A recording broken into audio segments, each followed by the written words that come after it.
Day 334, or November the 30th. Always be under the influence.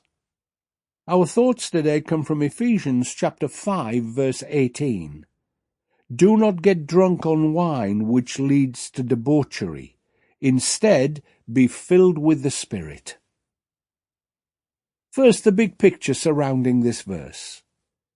Paul gives us loads of great practical advice towards the end of his letter to the church in Ephesus. He tells us to be united and gifted by God, to get rid of the old self and put on the new self given to us by Christ.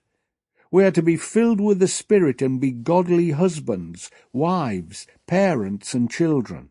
In the last chapter, Paul gives us those marvelous words describing the armour of God that will protect us from the evil one, but only when we put it on. And now today's action step. It seems drunkenness is a big problem in 21st century Britain, but frankly, I can remember growing up in the 1950s when I regularly witnessed men staggering home after a good night out. I suppose the main difference between then and now are that it's not televised or printed in the newspapers, and it was primarily men, whereas it's both male and female now. I have deliberately not said men and women, because many of the offenders are too young to be described as such. Why is it that particularly today people drink cheap alcohol in order to get drunk and then go to the pubs and clubs for a good time? I believe it's because everyone knows that we are not complete. We are not all we should be, and something needs to be added.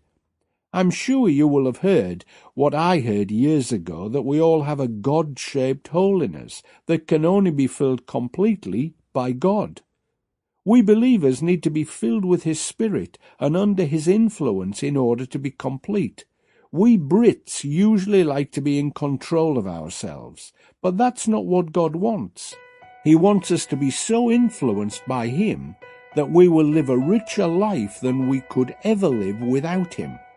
Whose control are you under today?